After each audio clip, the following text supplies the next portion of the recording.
BJP, BRS ములాఖత్ అయ్యారు కాబట్టి కవిత బయటకొచ్చిందా? అట్లాంటే మొన్న సిసోడి కూడా ఎన్ని దగ్గర దగ్గర సంవత్సరంన్నర జైల్లో ఉన్నాడు. ఆమ్ ఆద్మీ ఓ డిప్యూటీ సీఎం ఆయన. మరి ఆయన కూడా బెయిల్ వచ్చింది. ఆమ్ ఆద్మీ బీజేపీ మిలాఖత్ అయినట్ట. మొన్న అంటారు కదా వాళ్ళు ఎవరు అభిషేక్ సింఘ్వి, ఆయన కవితకి లాయర్ అట. ఆయన కాంగ్రెస్ పార్టీ తరఫున మొన్న రాజ్యసభ ఇక్కడి నుంచే నామినేషన్ వేసిండు. ఇగో ఇప్పుడు నేను అదే చెప్తున్నా, దోపిడీకి కులం లేదు, మతం లేదు, ఏది లేదు.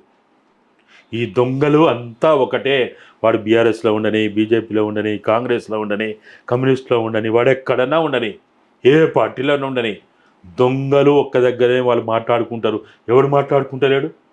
వాడు కేటీఆర్, అరే అసలు అందరికంటే ఎక్కువ రేవంత్ రెడ్డి బాధపడతాడు కవితమ్మ జైల్లో ఉన్నందుకు. ఓ అసెంబ్లీలో మాట్లాడిండు. అసెంబ్లీలో కవిత బెయిల్ గురించి అంతసేపు మాట్లాడాలనా? వాడు కేటీఆర్ పోడా, ఢిల్లీ పోతాడా, కవిత బెయిల్ గురించి ప్రయత్నం చేస్తాడా, చేయడా, నీకెందుకయ్యా? నీకేం బాధ?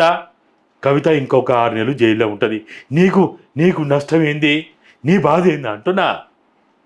నీకెందుకంత బాధ అవుతుంది? నీ బాధ వెనుక ఉన్న కారణాలు ఏంటి? నీ ఏడుపు నీకు ఏడవక ముఖ్యమంత్రిగా అసెంబ్లీలో కవిత బెయిల్ గురించి గంతసేపు మాట్లాడాలనా? ఇక్కడ ఎవడు మిలాఖతు, ఎవడు విలీనం, ఎవడు కుట్రలు కాదు. వీళ్ళంతా ఒక్కటే, ఒక్క గూటి పక్షులే. ఆలీబాబా 40 దొంగల కథ లెక్కనే వీళ్ళంతా ఒక దొంగల కంపెనీ. కాబట్టి ఇక్కడ వీడు విలీనమా, వాడు విలీనమా, వీడు వానితో ఉన్నాడా, వాడు వీనితో ఉన్నా, వీళ్ళందరూ కలిసే ఉన్నారు. ఓకే. వీళ్ళందరూ మాట్లాడుకుంటూనే ఉంటారు.